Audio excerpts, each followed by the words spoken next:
All right, so I'm filling in for Chuck tonight. Unfortunately, he's not feeling too well tonight. So, uh, huh?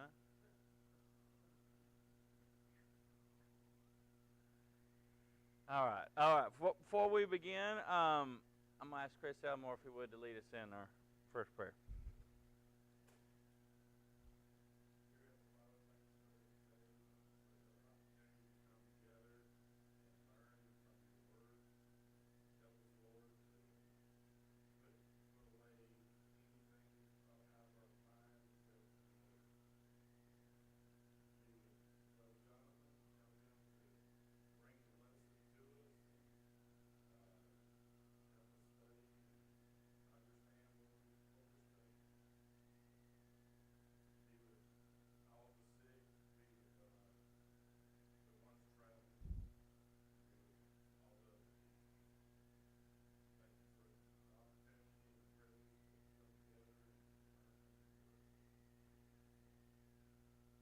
Amen. All righty. So, we're going to be on page 41 in the book. We're going to be doing the questions tonight, and we've been looking the lessons on honesty. Honesty is the best policy on lesson number 11, page 41. I'm going to make it pretty easy, and I'm going to do kind of what I did like last time when I filled in. I had kind of like a thought question to begin everything, kind of begin a discussion, get us primed for the questions, and then kind of move right into the questions. So we talked last Sunday and had a good discussion about different kinds of dishonesty and so forth. And in talking about honesty, the counterparts to that, of course. And I got to thinking today what would be a good way to kind of start off these questions. And so I came up with this question, and I was thinking, what's the mindset of dishonesty? Why are people dishonest? What's their thought process for why they're being dishonest? So what do y'all think? What are some different reasons people may be dishonest?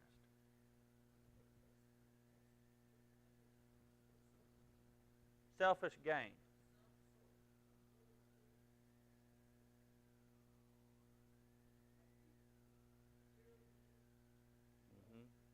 Yeah.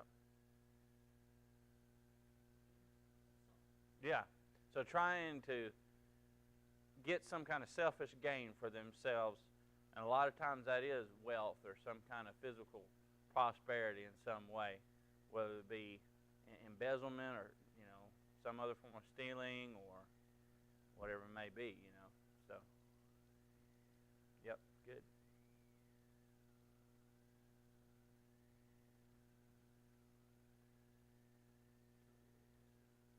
Why would people?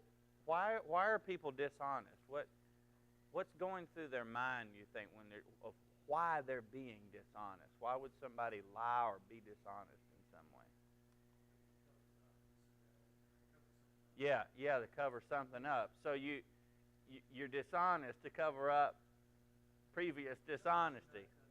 Right, exactly. Yeah, yeah. Noah, yes, sir.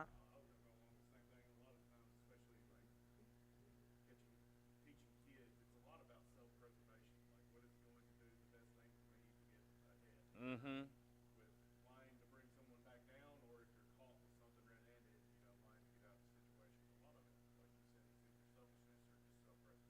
Yeah, selfishness or self-preservation. I like that. Um, but what we find is in the Proverbs, it's kind of a paradox almost. People are trying to cover themselves in some way, but what does that end up doing? It just creates problems, doesn't it? It exposes people. It actually brings harm to themselves in the long run. So, anybody got anything else on that? Maybe. Sometimes to fit in, so gain popularity among people. Yeah, socialization. Yeah. You may see that a lot with social media today. People kind of fudging about the kind of lifestyle that they're living so they get popularity among their so-called friends. Somebody had a Billy, yeah, yeah. Oh, come on now.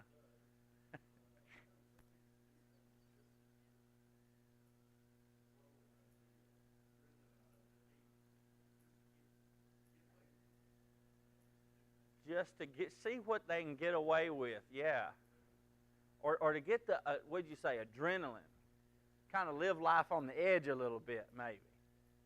They thrive off of the high of the risk of getting caught, maybe.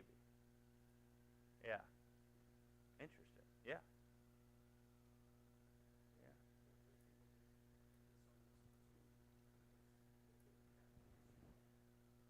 Yeah. Yes. Yeah. Yeah. Yeah. Mm-hmm. Mm-hmm. Right. Yeah. What else am I going to do to survive? Yeah. Yeah. Jeff?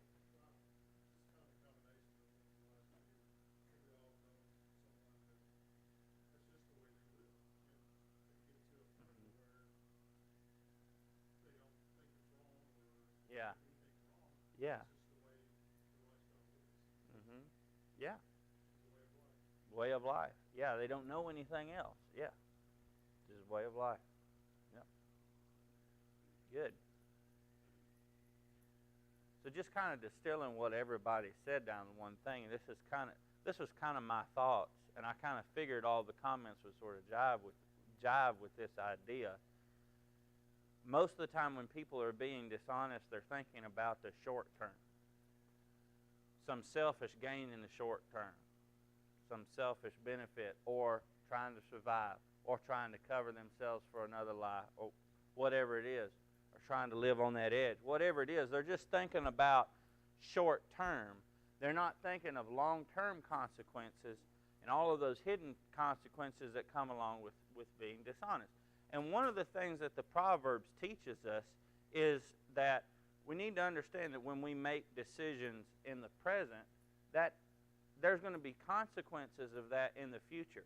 Proverbs is constantly teaching that. I think probably the majority of the Proverbs kind of teaches us that in some form. There's consequences for what we do, and most of the time people who are lying, who are being dishonest, they're only seeing like what's right in front of them. They're not being wise and seeing what the long term is. On the flip side of that, let's kind of flip it around a little bit. What are the positive things about being honest?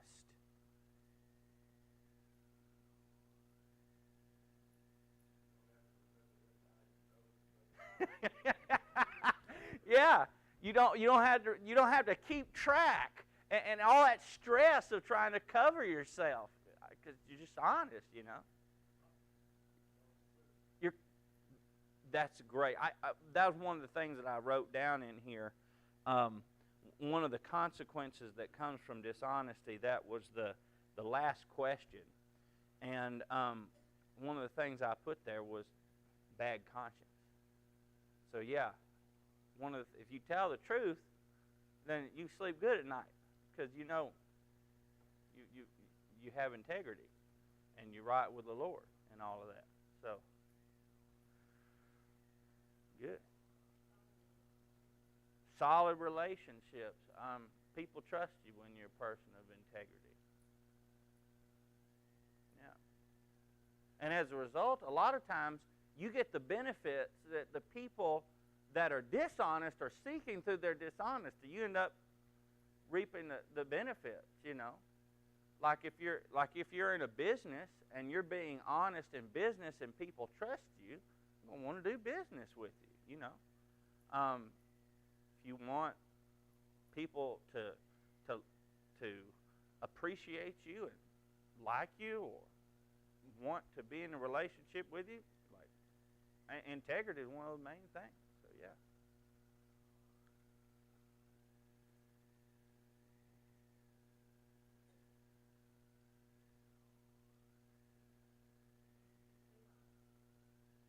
Can you be too honest?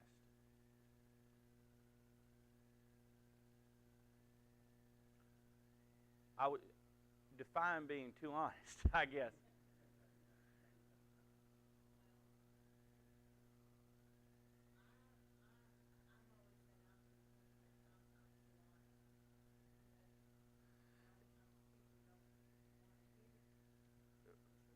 Right, right.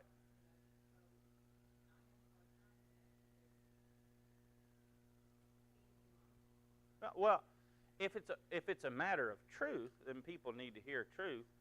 When I heard you say um, too honest, I think about somebody that just tells things they don't have to tell people. Maybe that's kind of what I thought when I heard that. So that's kind of why I was wondering, like what you meant by that. Yeah, yeah, yeah, yeah. Um, yeah,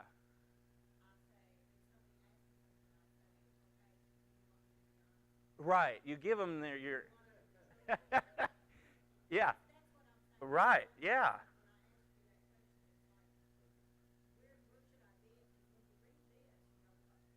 yeah,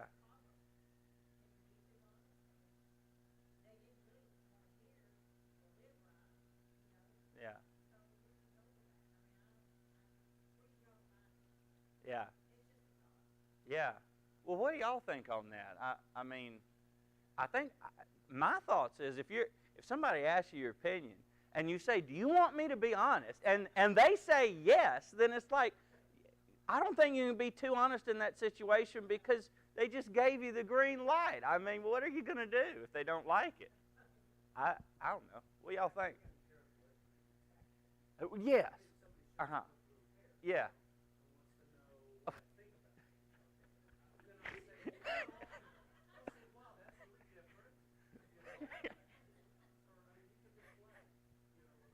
Yeah.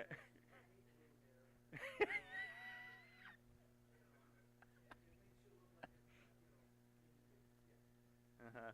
Yeah. Yeah. Yeah. Yeah. Yeah. Yeah. Well, it kind of gets comical. I mean, we could talk about marriage for just a minute, and your spouse asks, "Does this, what do you think about this thing?" And how do you? Sometimes you need to be tactful, maybe. I don't know. Yeah. Well, I know there's a so this kind of surrounds this conversation kind of surrounds babies, because I've been thinking about this a little bit. Everybody thinks their baby is the most beautiful baby in the world ever. And Luther Bolenbarker, an old preacher, and this kind of in a way answers your question in kind of a comical way. Um, Luther Bolenbarger was a preacher, and he's passed on now. But he says some of the times I honestly saw the most ugly babies I have ever seen. I saw some of the ugly, and people would say, "Isn't that the most beautiful baby that you've ever seen?" And I would just stop and I would go, "Well, that's a baby."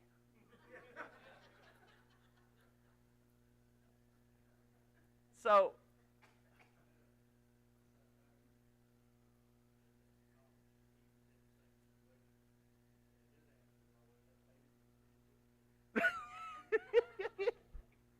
yeah.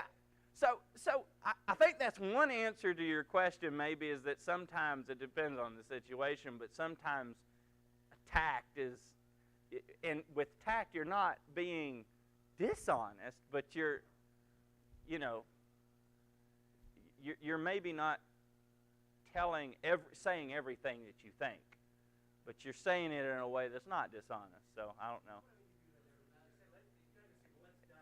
Yeah, yeah, yeah, yeah, yeah,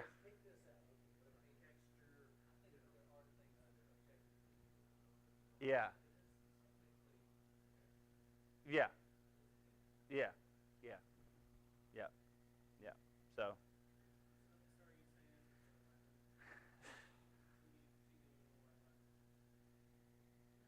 no,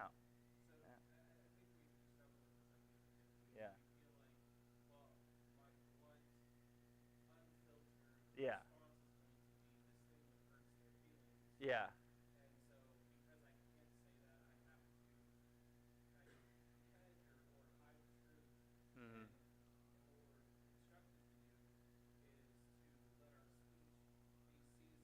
Yeah.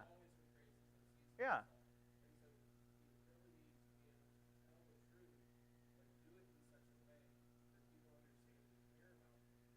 Yeah. Yeah. Yeah.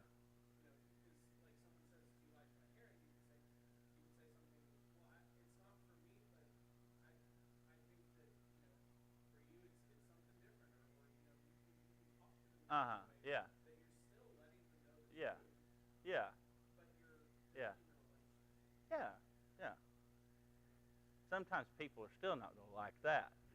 That's the way it is. But yeah, I get yeah. Right. Yeah. Yeah. Yeah.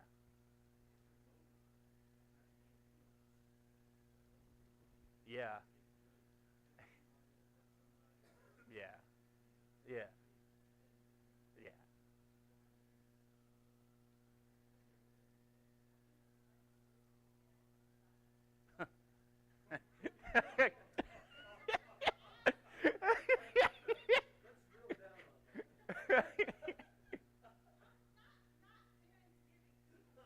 Yeah. Yeah. Yeah. Ask for it. Yeah. Yeah. Yeah. Yeah. Yeah.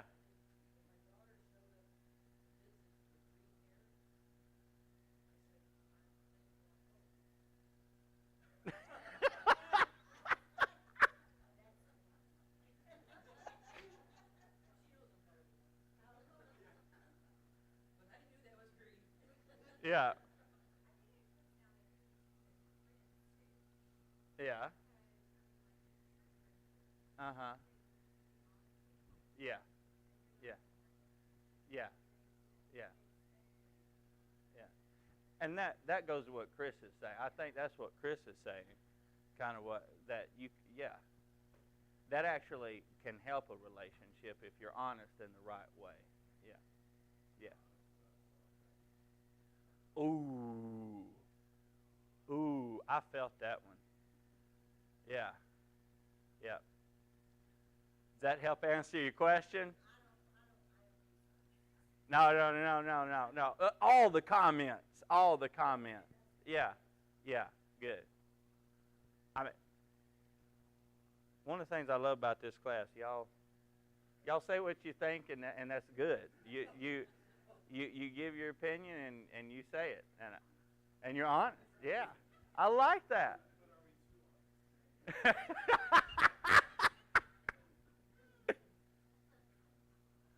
Oh boy. Yeah.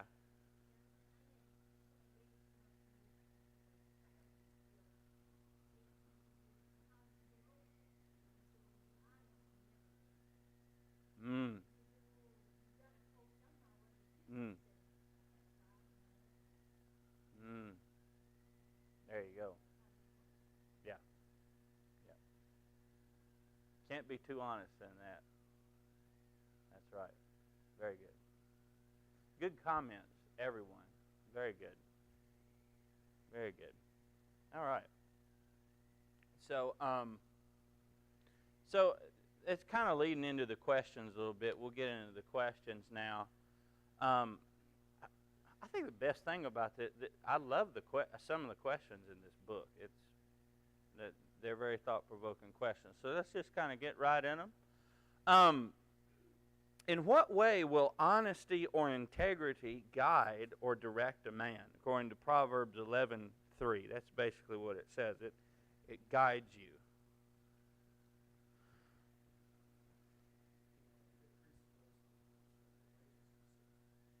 Hmm. Hmm. Hmm. Yeah. Yeah. Yeah. Yeah. So it presupposes some things behind it. Yeah. Yeah.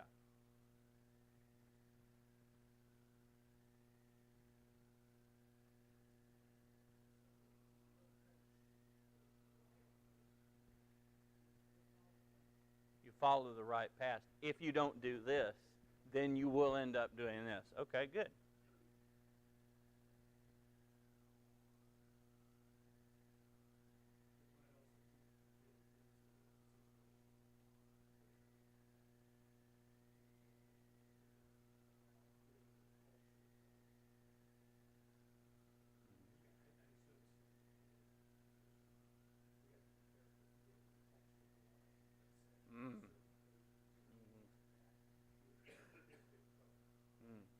Yeah.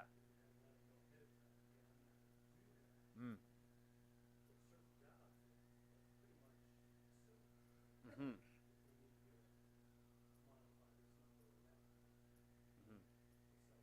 Yeah. Yeah.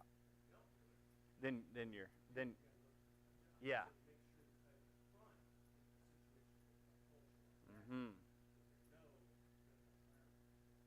Yeah. If you yeah. So being upfront with people that I am honest, and I'm not gonna work here if yeah. Yeah. Mm-hmm. Yeah. Yeah. Yeah. Good. Good. So I kind of put something along the lines of what you first said, Dwayne. The way I worded it was the wisdom that leads a person to be honest will be what guides you through life. Like that same wisdom that leads a person to be honest is the wisdom that's going to guide you in many other areas of life. So, yeah. Okay. Number two, from what does honesty deliver one? To me, that's kind of the same thing as question number 13. So if you want to just, whatever you had for question number 13, what consequences come from dishonesty? I think that's pretty much answered what does honesty deliver one. So, mm-hmm.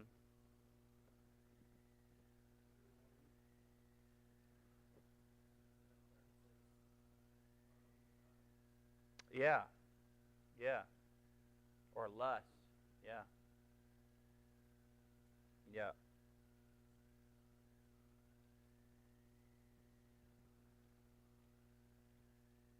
yeah. Good.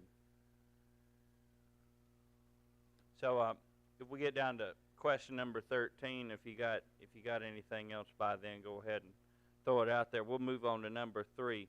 What kind of inheritance does an honest man leave his children? That's great. A good reputation.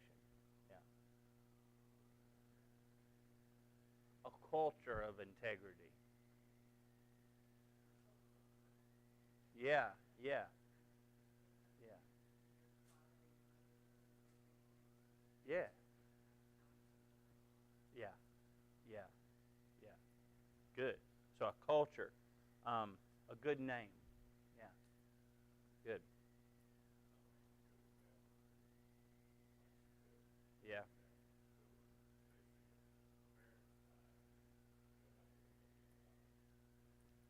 yep. That's right.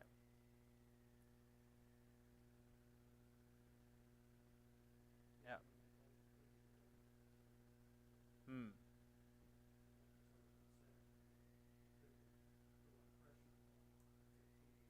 Mm-hmm. Mm-hmm. Yeah. Yeah. Yeah. Good. Good. I use the word legacy here.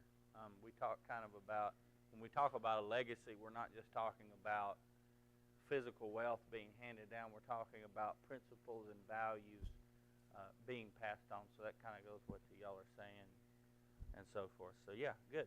Number 4, what do these proverbs teach about business ethics? It's Proverbs 11:1 and 16:11 and 20 and verse 10.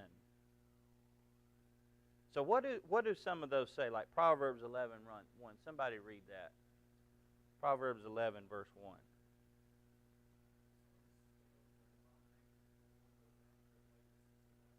All right. Pretty much the others say pretty much the same thing about scales and weights. It has to do something with scales and weights.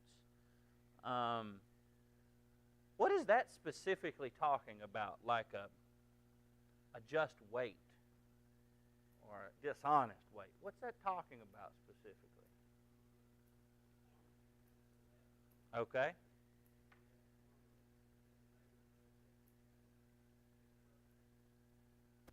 Mm.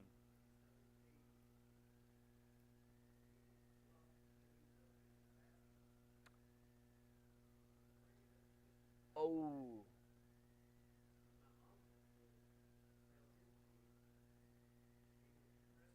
press them down. I know exactly.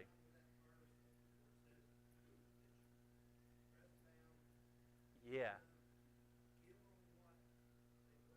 Exactly. Exactly.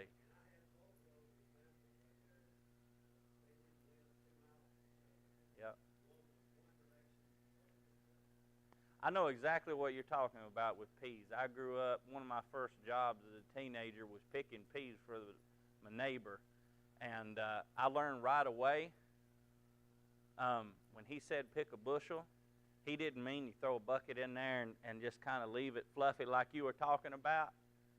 His version of a bushel was you sit on that thing if you have to and get it as packed down as you can. And that was the kind of, he sold, when you got a bushel of peas from him, you got a heaping bushel. We call that a heaping bushel, you know. Yeah.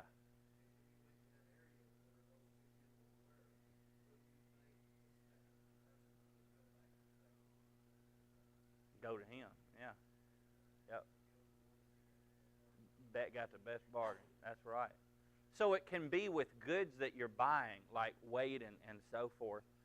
Back then, it could also refer to the weighing of actual money. Like today, we don't exactly weigh money, but back then they did. You had silver and gold and other things that were weighed. And, you know, if your weight was unbalanced to where it did not weigh as much as it should weigh, you could really, you could be dishonest and end up charging somebody a whole lot more than they needed to pay. So it kind of went for the weight for money and weight for goods. And there were ways that, all sorts of ways, you know, you could kind of fluff it up a little bit, kind of using that as a metaphor and kind of cheat people a little bit. So yeah.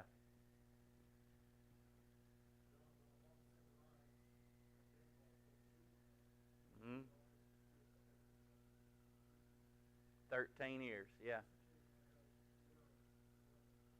That's good. Yeah, that was really good. And people respect him for that. Yeah, good, good. So,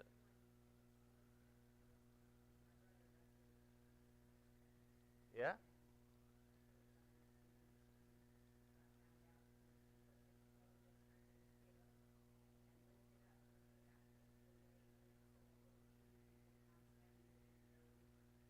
ooh, ooh, yeah, yeah, mm, yeah. There you go. So, so I think something that we learn from all of these passages that God hates that dishonest weight, but He loves that honest scale, that heaping bushel, that 13 ears of corn. He loves that type of transactions and cooperation among men. So that's good. Good comments. What is the sin of usury? Proverbs 28:8. Someone want to read that?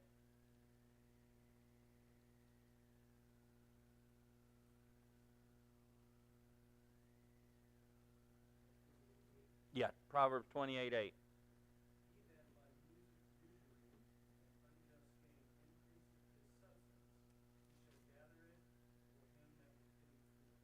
All right. Cool. So what is usury exactly? Okay, interest. What's the context for it though?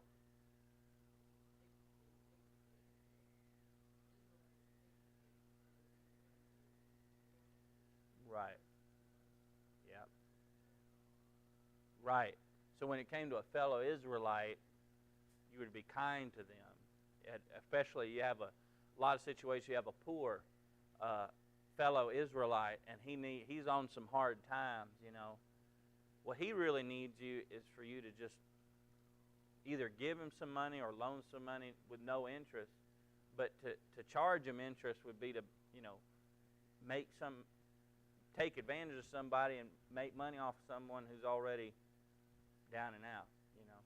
And that wasn't always the case. It's pretty much blatantly to your fellow Israelite, but a lot of times it was the poor that people got taken advantage of, and that made it even worse when it was somebody that was poor. Now, one of the things about the old law was is that you could charge interest to the heathen, to the outsider, but not to your fellow Israelite. So,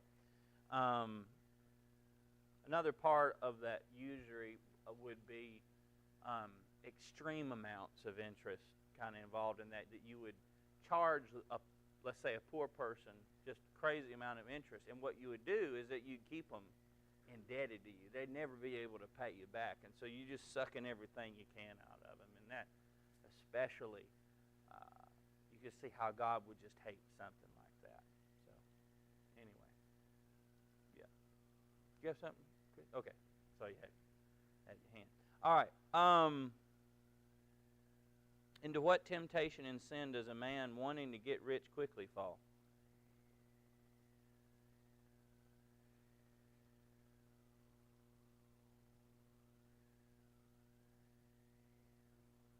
Greed?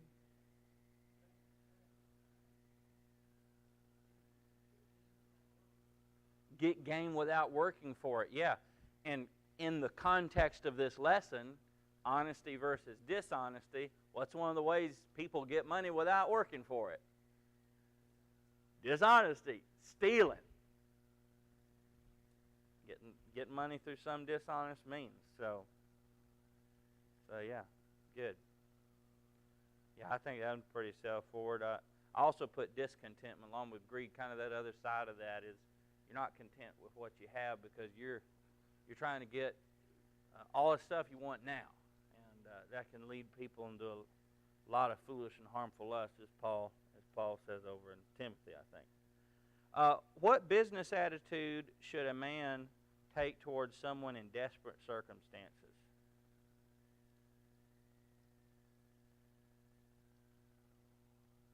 Help them.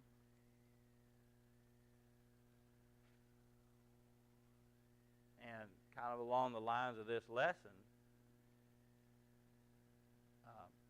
resist any temptation to take advantage of them.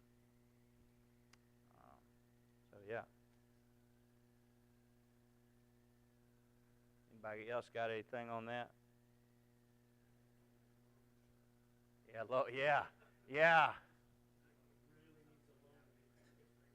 Oh yeah.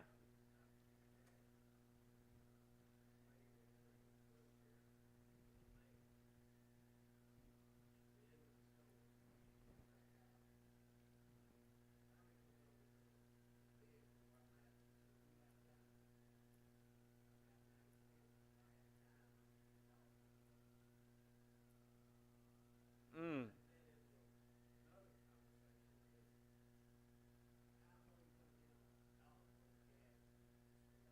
Exactly. Yeah.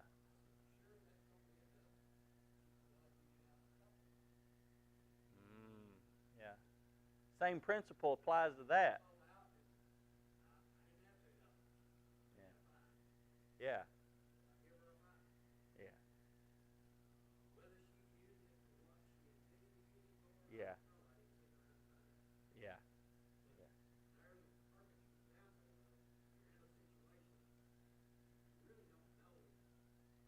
Yeah. Yeah. Yeah. Yeah. And that's a good principle to follow. Your conscience in that situation. That's good. Good. All right. Well, we got to move on here before we get done. Let's see here. How does dishonesty in business eventually reap ruin?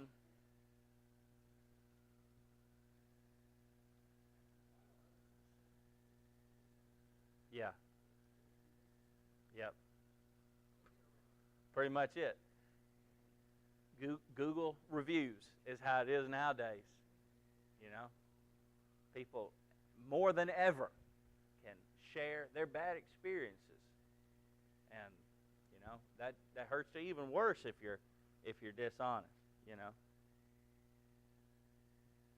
So yeah, that's kind of self-explanatory. Let's move on to number 9. What one truth does these proverbs teach? 16:8, 19:22, 22:1, and 28:6. Somebody get chapter 16 and verse 8. Proverbs 16 and verse 8. All of them are pretty much like, very similar to this.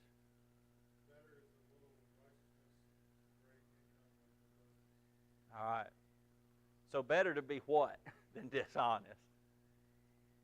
Better to be truthful, but better to have little. Yeah.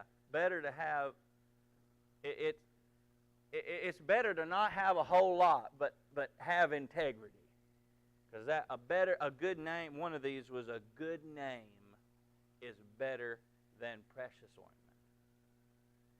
So there's some things that are worth a whole lot more than gold or silver or any precious possession. All righty.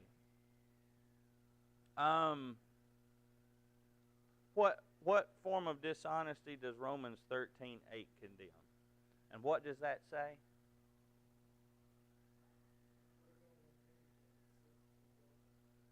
All right. All right.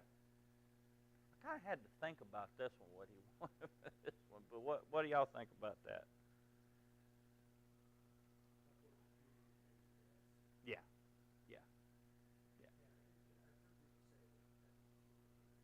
Right. Yeah. Yeah. No. No. No. It doesn't. There's a principle. There's some Yeah. There's some principles there though. And so yeah, that's good. Refusing to pay debt. What forms of dishonesty involving the tongue are condemned in these verses? Proverbs 12 and 22. What's that talking about? Lying. Yeah. What about Proverbs 10, 18, and 23, 6 through 8? Huh? Being two-faced. Yeah. Yeah. What about Proverbs 14, 5? Bearing false witness. Yeah. Good. Lists several kinds of stealing prevalent in our society.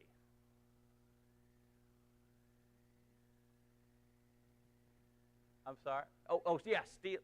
Yeah, stealing your information, your identity. Yeah. Yeah, very good. Yeah.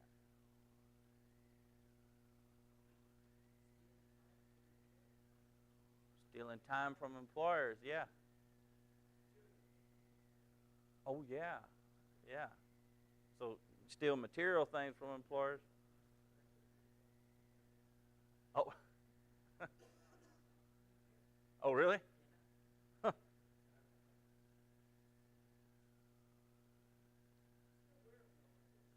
There you go. Yeah. What else? There's a lot you could put here. Yeah. Since they're around a certain time of the year, tax. What do people tempted to do on their taxes? Tax, some kind of tax evasion or tax fraud, not reporting everything that you earn. That's a big temptation with a lot of people. Businesses too. Yeah. So, yeah.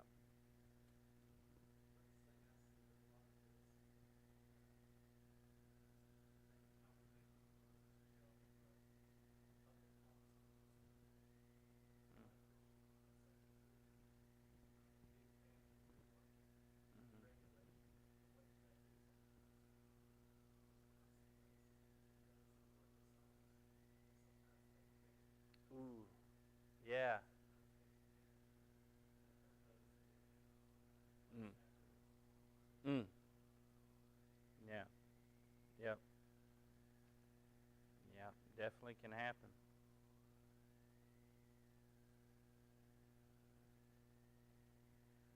So one of the things that I put down, I was thinking, and I thought about mentioning this Sunday, but but y'all know what a Ponzi scheme is?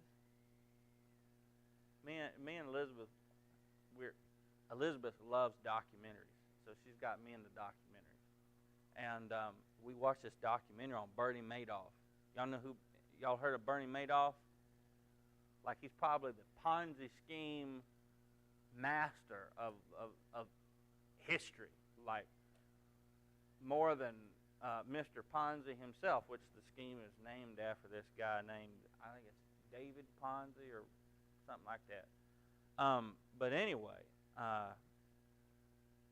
$64 million, 64 billion, 64 billion was the total he stole in that Ponzi scheme. And what's a Ponzi scheme?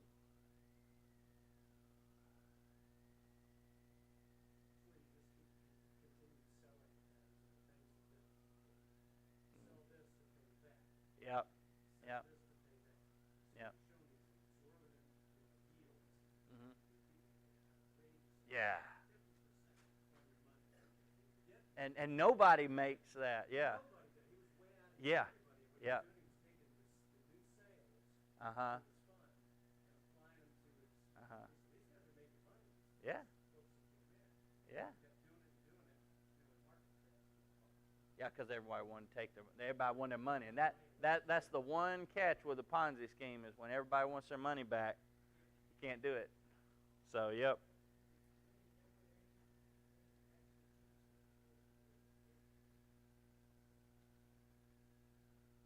Uh,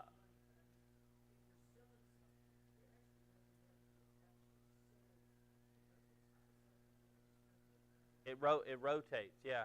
So if you gave me $100 to invest, and you told and you know, I just go off of that $100. But now, if you wanted that $100 back, I'd pay you out of what Dwayne, that $100 Dwayne gave. Dwayne gave me $100 too. So if you want your 100 back, I can't give it to you because I went and bought a steak with her or whatever. But I can give you his $100. That's how a Ponzi scheme works. So I guess, yeah, there's this. It kind of goes around and around and around. Yeah, that's right. Yeah, yeah.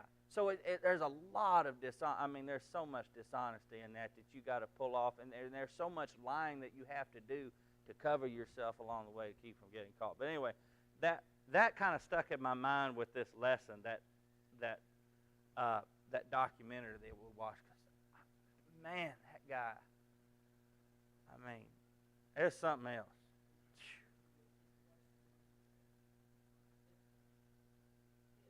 Oh yeah.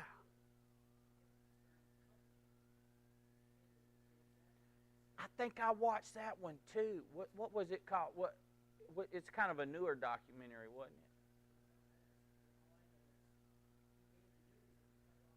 it? Yeah. It's called The Crypto King, isn't it? Yeah. And basically, he faked his death, is what I understood, but people think he's still alive. Probably on some island somewhere. Oh, did they get him? Oh, okay. Oh, there'll be a new Okay, I got you. Yeah. All right. Well, I'm glad they got him because the documentary that I watched, they didn't get him. They were like, where's this fella at? He's probably living it up on some island somewhere that nobody knows about, you know. Oh, man. All right. Well, good deal. So, anybody have anything else on the consequences of dishonesty?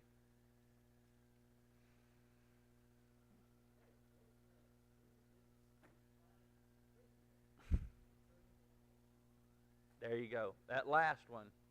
That's the one everybody's got to keep in their mind most of all, is that it ultimately leads to eternal condemnation. All right. Thank you so much, everyone, for your comments. Very good.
The glory line white.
You didn't have to push that up.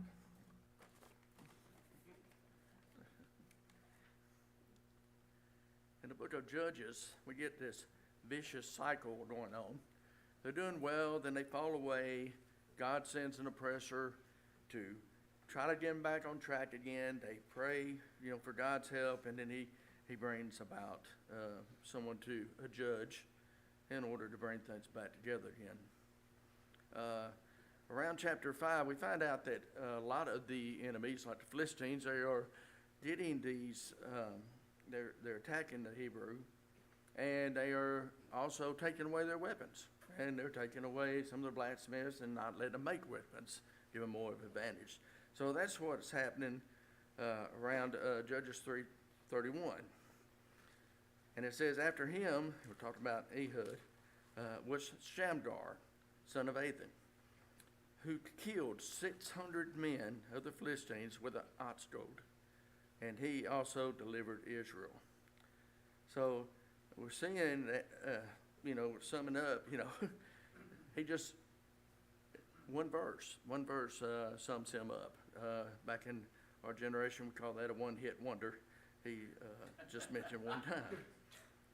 So, but still at that, I can use some of the Bible knowledge and principles, kind of figure some things out about this Shamgar.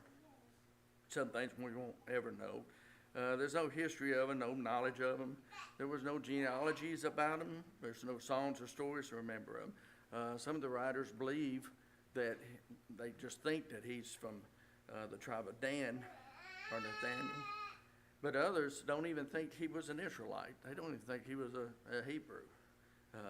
So nobody knows anything about him as far as his name goes. Most believe because he had an odd story that he was a farmer, but who could even say that? He could have just picked that up. He could have been a fisherman or tax collector or carpenter or anything else. But one thing I can pretty much guess is he probably didn't stand out a whole lot. If you saw this guy, you probably wouldn't be afraid of him. Back then, the Israelites, from what I've read, they were an average height of 5'5" to 5'8", something like that. So they wasn't big. Saul was supposed to be tall, head tall over everybody else, and he was believed to be around 6 foot or something like that. That's right, what writers are saying now.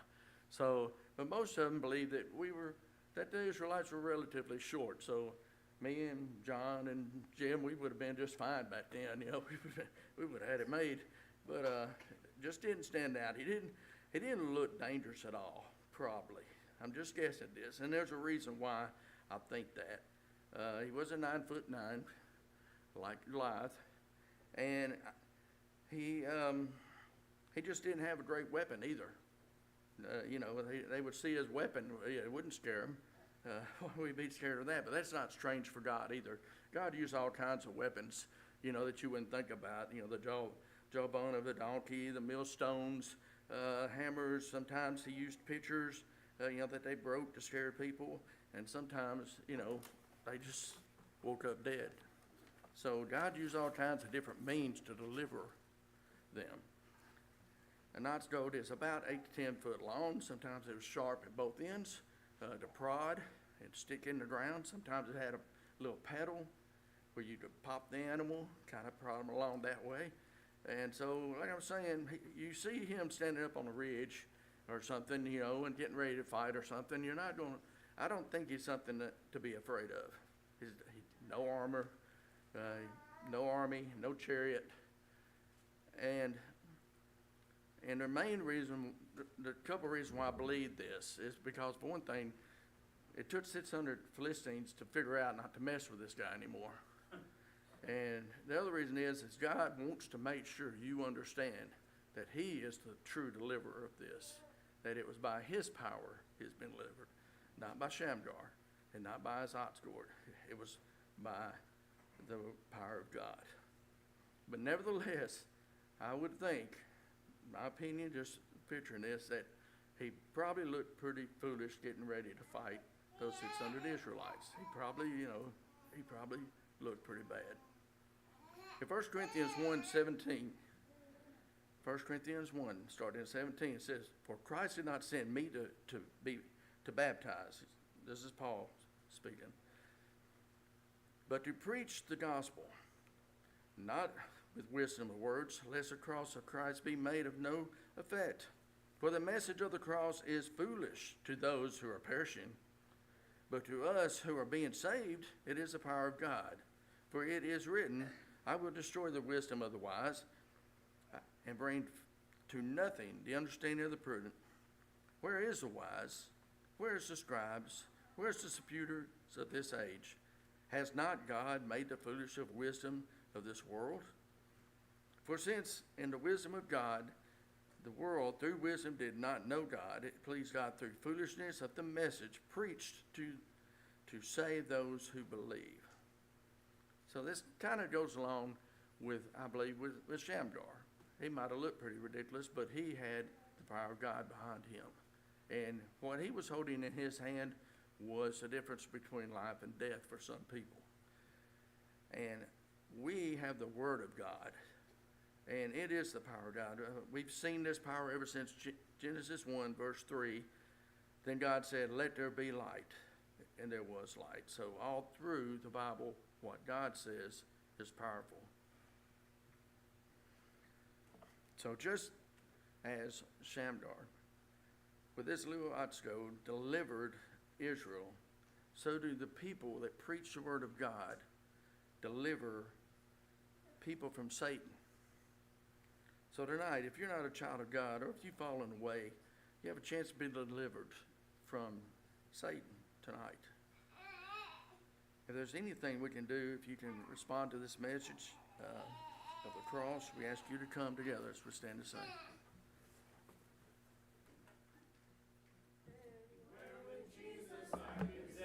We go anywhere he leads me in this world below. Anywhere with Jesus, with faith. Anywhere with Jesus, I am not afraid. Anywhere, fear I cannot know. Anywhere with Jesus, I I can safely go. Anywhere with Jesus I am not alone.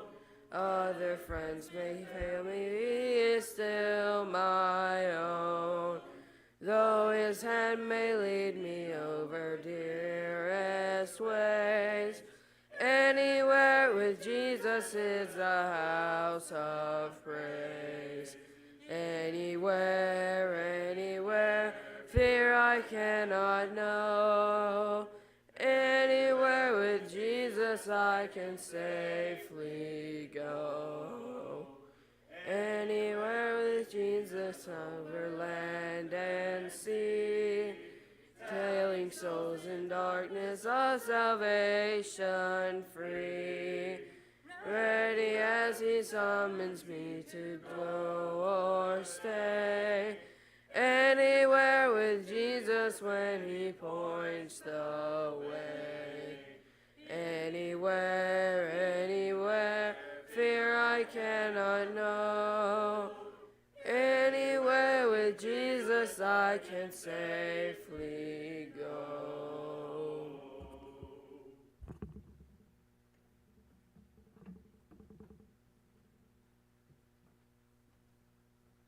Good to see everyone tonight. Thanks